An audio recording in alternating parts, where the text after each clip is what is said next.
Welcome back to another edition of the Creator Spotlight. Today I have Jason Westplate of Greenweaver Consulting. Welcome, Jason. How are you doing today? Good. Thank you so much for having me.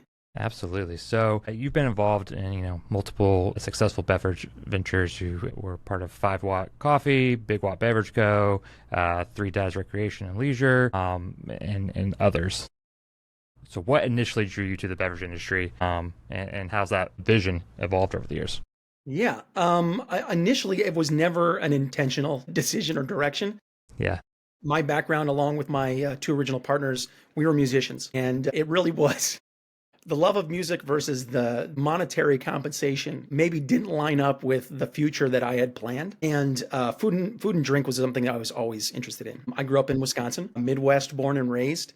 Not the most exotic place to really think of innovation and new flavors and really stretching outside of yourself. But I always had a passion and a curiosity for it. And it really was the beer culture that really kind of started me on this journey. Being from the Milwaukee area, beer is incredibly important to us, but also the culture and the history, kind of the lineage that got us to the beers that became the macros that maybe everyone doesn't love anymore. And I have a soft spot for a high life, but that's maybe about as far as I really dig into that space. But it was really interesting to kind of understand how historically we had gotten to those points and then how we've branched out beyond that. And it was really learning more and more about that, becoming more versed, and through that process, just kind of being plugged into more and more things. When it came time to kind of really grow up, the genesis was taking this information, taking this knowledge, and being able to turn it into something that had some real value. And that's when I started my consulting company, which was called Cocktailean at the time, and started really helping really menu and program designs, really more than creation of product. But through that, kind of learning more and more about the industry, learning more about supply chain, doing more work with actual manufacturers and distributors and less with where customers would actually, have that transactional process. So it was a slow journey, but 25 years ago was really kind of my first step into the beverage space. What I quickly realized was the passion that I had for music, same as my partners, was really about that shared experience, that shared creativity. You do something and you want to put it out there in the world to have someone else identify. And my background also included a lot of music production. And that production process is a lot of times helping people find their way to the vision they have or the song in their head or their idea. And as much as I love music, I realized I could get as much value, if not more so, on a personal level by being creative, by being supportive, and by being kind of a guide in an area that I already really loved and was passionate about, and that was food and beverage. And the beverage space, it really was, as things went, we were creating new things, kind of on the ground situation, and people would just be like, that's great. You know what? It should be in a can. And eventually, when someone says that enough times, we're like, this should be in a can, right? And that led us to, how do we do that? So it was trying to find co-packers in the beginning, and then realizing, I don't think we have the money or the scale or the understanding to go that route. Can we try to cobble together a journeyman way to get to our hopeful result? And that really was it. It was us kind of with help we did not deserve. We definitely got very blessed in our growth, in this beverage space with people that had a lot of experience. We were very lucky that a lot of the kind of the beverage industry, whether it was on the manufacturing side or kind of the Coke and Pepsi universe that owned everything in the 80s and 90s and still continues to own a lot. But those people had kind of the nuts and bolts experience for not only growth, but how to better think about your attributes and your assets. And for someone that a lot of us, we felt like we were kind of pretenders. We were a bunch of bass players that then loved making drinks and wanted to learn how to share that. But we weren't at that time food scientists, and none of us had gone back to school yet to kind of learn those things and really ready ourselves in the appropriate way. But we were surrounded by people that loved our product so much that they were like, whatever I can do, however I can share my knowledge to help grow this. Of course, why would we not? And so that was kind of that beginning journey of going from knowing nothing. I mean, absolutely nothing from a manufacturing perspective. I look back on some of our early, napkin notes of what we're going to do and how we're going to build this thing out. And it's comical with how small it was, but how beyond over ambitious it was at the same time. And It's something that I think about often with the consulting that I do and the scope and scale and size of the companies that I work with.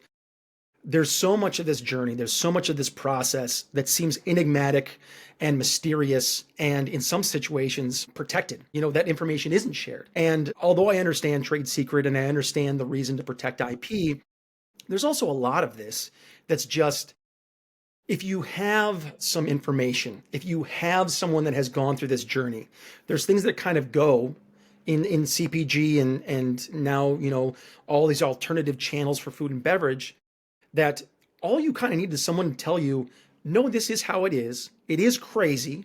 You're doing fine. And I know it feels hard and I know it feels like it's taking way too long. But if you can kind of give someone those roadmap, just kind of signals of, this is what this process would look like normally, and this is how this would grow, and this would how this would change, and this is what you should think about here and there. Those little clues or those little just like helpful advice pieces change that journey so significantly. Developing a product, especially in beverage, is so hard, and it takes so much of your soul to be the believer that what you're putting out there into the universe deserves to be there, and people are going to want to respond to it. So you have to be all in. It's something that I notice all the time, that the public doesn't necessarily, or the layman, I should say, doesn't necessarily understand what all goes into getting a product onto a shelf, whether that be working with a co-man, building your own facility, dealing with, the 3PL and slotting fees and all the other stuff that goes into getting a product, in a Whole Foods or a Publix or whatever. Exactly.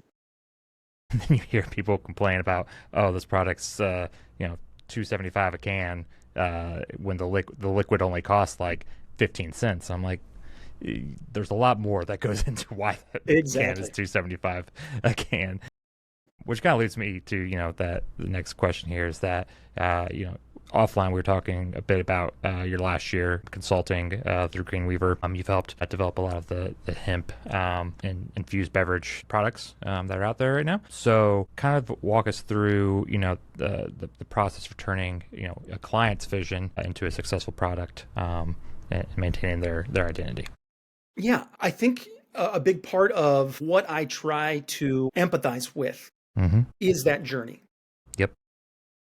We did the same boots in the ground, we're in the trenches, eating peanut butter sandwiches 7 days a week kind of lifestyle that you need oftentimes to get stuff going. You may be lucky and have more access to capital, or just be one of those products that kind of hits right away. But for most of us, it is a process to kind of go from concept to not only execution, but then how that gets treated in the world.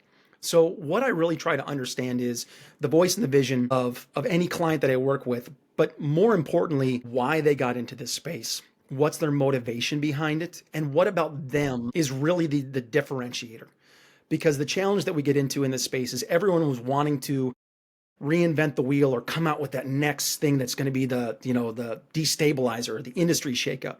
But that doesn't happen all too often. And more often beverages in general are reactions to kind of either a tentative idea or whatever's the next new. And that can work, but oftentimes it's a lot of hard work if you're not first to be considered good in that tier or that strata.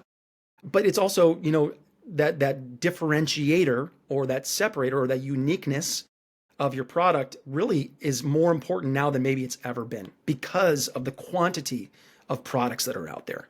So the first thing that I really want to understand is their motivation for why they're here and what's important.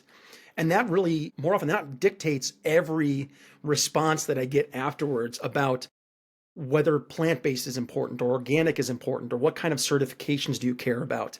Are you want to source from small farms or work with a direct relationship that you already have? What are those things that to the client matter? The last thing I ever want to have happen, even if it's good, is to help a company put a product out into the market that they don't feel is got some level of their own investment in. And I don't mean capital. I mean, they need to see themselves in that product. They need to feel represented by that product, because more often than not, that's the only thing for a very long period of time sometimes that you have out there to keep you motivated and interested in kind of continuing that. Because if it's just a product you bought off the shelf, as far as a formula or as far as like a design, you're less likely to really care about the product and see how it kind of does in the market. And your desire and your willingness to put in the hard work to support that maybe isn't quite as connected. So if I can give a client something that they feel like represents them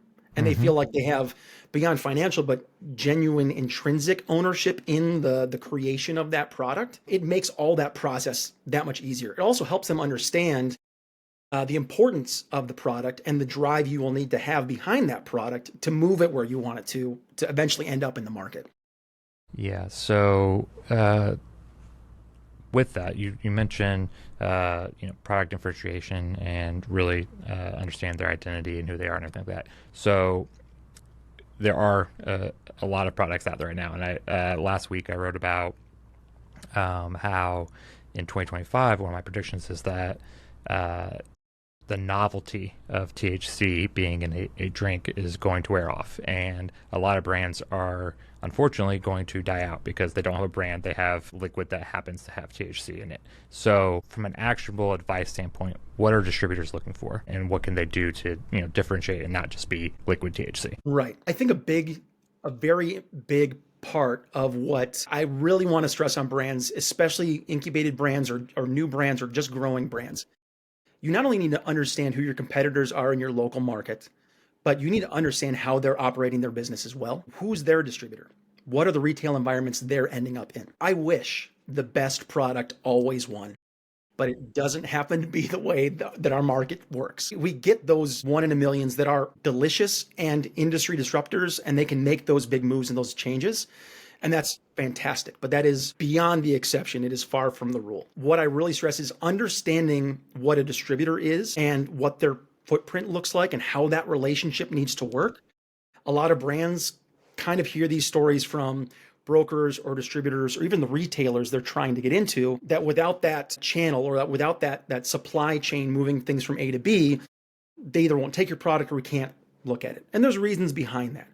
But if you can't find a way to own your home territory, have a presence, be somewhere where you can physically see how your product is working in the market and how that's interacting, you're going to lose track of not only growth, but kind of control with how your product is presented. And again, because I think brand and identity is so important to any product right now, because you're not just selling a product, and many times it's the culture, it's the evangelism of the product. You have to have an owned home space. So it's understanding what your competitors are doing and who their distributors are, and finding out if there's some parallel paths you can kind of model. And then it's really owning that home territory and being a voice and having a fan base that you can have more direct access to. And you can really get more responses. You want to talk about test market, you can sit down with a flavor house or a marketing company or a co-packer, and they can help you find a quick test market or something like that, or even a sensory panel where people sit down. And you'll get a lot of opinions, sometimes a lot of strong opinions, but it's not necessarily how the market is going to react to your product. And so when you can have a moment or a capability to actually directly relate to the market by knowing either the managers or people working and receiving at a grocery store or a chain, or if you build relationships with people through events in your local area, you become a face that you attach to your brand, and people can then build more off of that brand than just what they see on a can or what they see on social media or what they see on a website. They can see the person behind it and decide, do I like this product and do I like this person?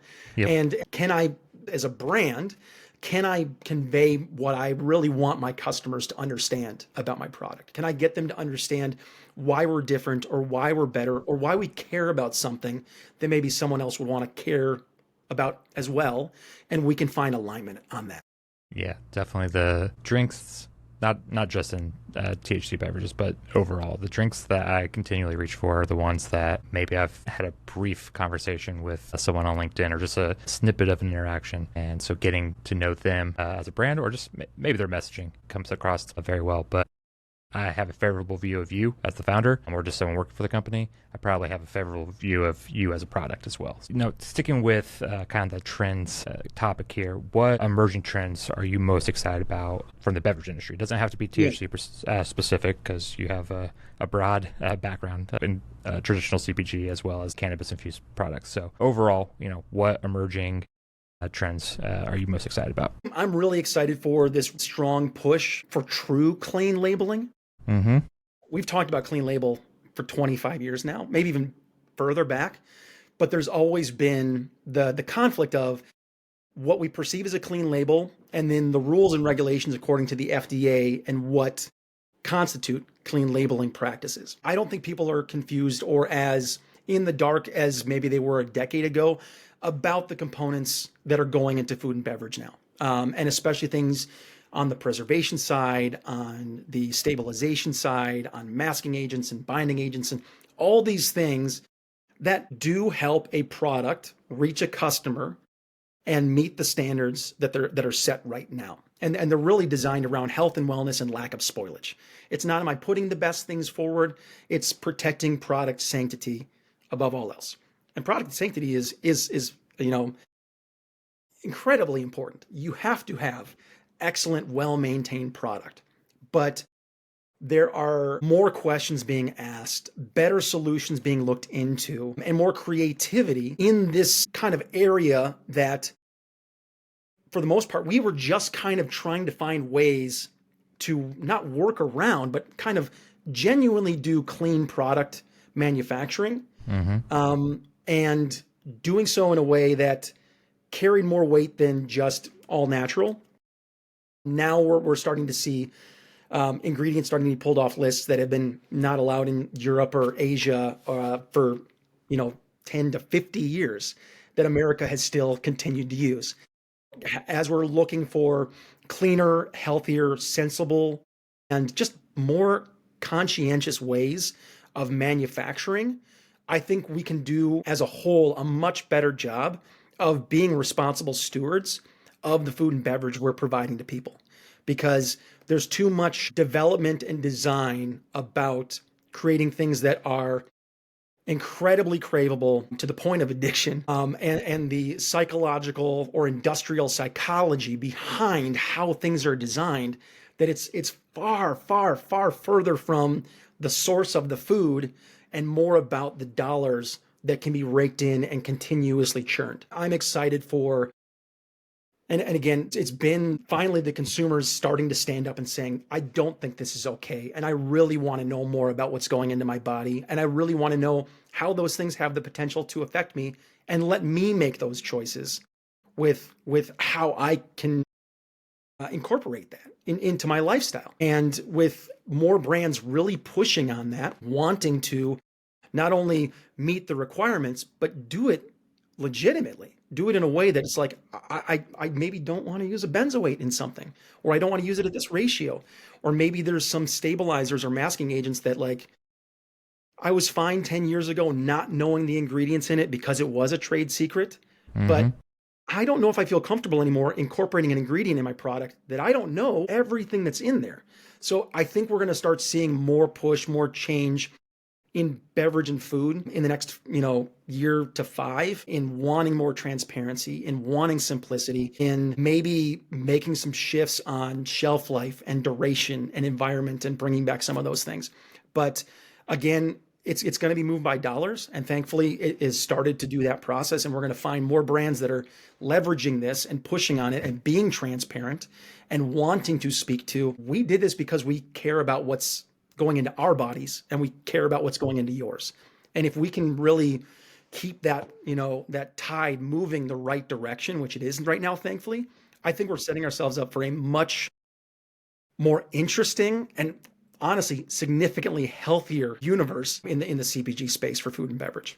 Yeah, I was on one of the social media networks. I'm not sure which one, but someone, I think it may have been Twitter, but someone was posting about how they think that if you're a founder in CPG, you have to be like a foodie or food obsessed. And I responded to them that I just didn't think that was true because, as you were mentioning, the dollars are kind of what have driven the industry for a long time. And if you look at the ingredients labels for most of the, not only just the big brands, but even the like good for you Mm-hmm.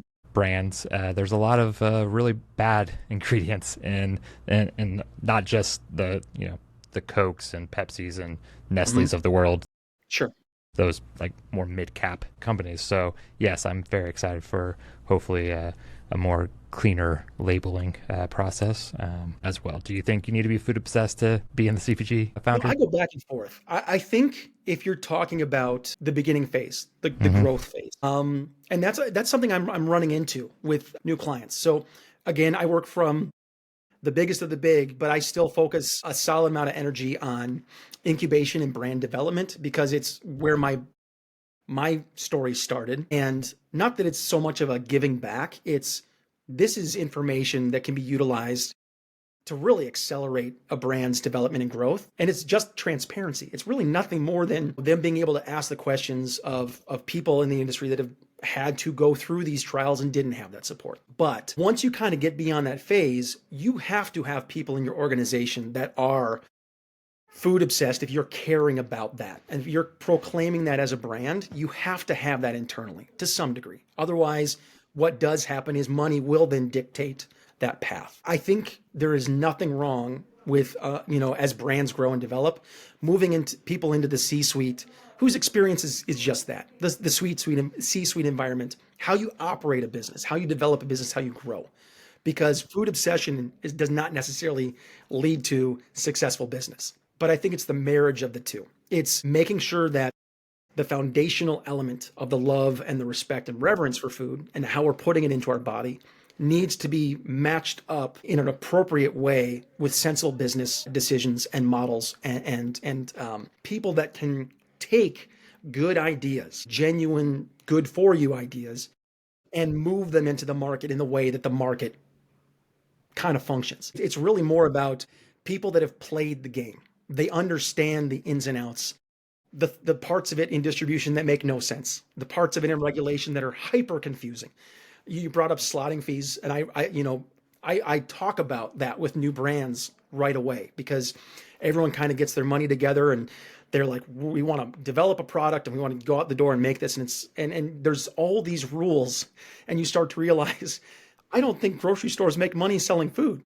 So you have to kind of get people to understand that process. And so when you can find that combination of that business sense and that experience in the industry of navigating all that pitfall with still the love and the correct way to manufacture, that's when I feel like you find not only successful businesses, but businesses that have more potential to last the test of time and be standout tentpole products.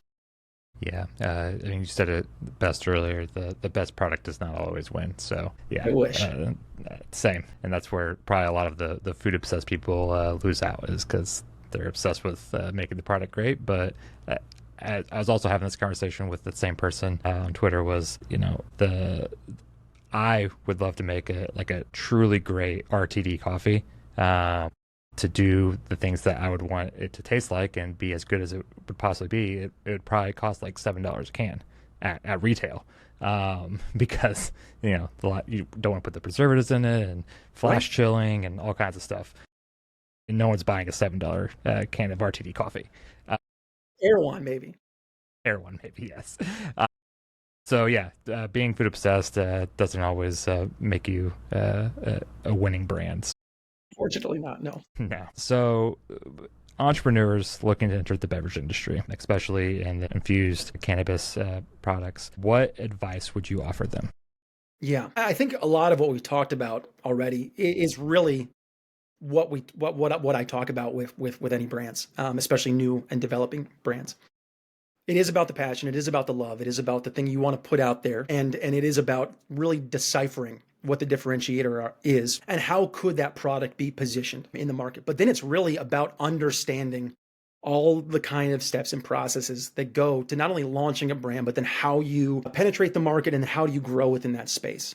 And so it's really about getting any new brand to understand what we would have to do from a formulation perspective, how we think about developing a formula, how we think about sourcing ingredients and packaging. And then after that, it's how do we think about growth and what does that mean reacting to your product? So right now we have so many new and novel ingredients in beverage, which is great. I love this real creative burst that we're kind of seeing where there is not only desire, but there's almost this kind of palpable energy of people really wanting to find interesting and innovative ways to incorporate different elements in beverage in all walks of life. It's not just Coke and Pepsi anymore, or everyone having their AB complement. And I talk a lot about brands of, the era of this grandfather has never had anything but Budweiser and this grandfather's never had anything but Miller. That doesn't exist in this space. So it's about that freshness. But it's really also about the nuts and bolts. This is not a cheap industry. And it's great that maybe now more than ever, your ability to get a product manufactured, and maybe not manufactured at grand scale, but just to get product made, you probably have an easier time than you've almost ever had. And that's a combination of small co-packers and a broad variety of products needing to be developed. But that is it's important, but it's not really the most important thing you need to think about when you're starting to want to put a brand or put a product out there. It's really understanding what a distribution relationship looks like, what brokerage relationships might look like depending on your product. What is the CPG industry? And then on the other side, the cannabis and then the hemp and salon space. What are they needing and requiring for products? And what are they looking for? And to your point, you can make an incredible $7 RTD coffee, and you may find a retail avenue for that. But then you as a business have to decide, are we a boutique brand? Do we focus on making our money by being a premium exclusive product? Do we think about how we position ourselves in the market? So there's a lot of that narrative of great idea, awesome, that's cool. You can get it made, that's great, but can we figure out what distribution model makes sense for you, whether it's self-distributed, collaborative distributed, whether it's regional or whatever? What are the dollar amounts? We talked about slotting fees and all these other, chargebacks. Just because you sold 5,000 cans and they paid you for the 5,000 cans you sent, at the end of the month, you might get a bill for some of those cans coming back at the retail value. So all these things to think about, the quantum of money you really need to have on hand to intentionally not only just make a product, but grow that product. So it's a lot about the guidance. It's some hand holding, but it's really letting the information be more transparent and helping brands make those decisions based on the transparency of the information. Well, thank you so much for your time today, Jason. It's been great chatting with you. Yeah, and until next time, guys, cheers. All right.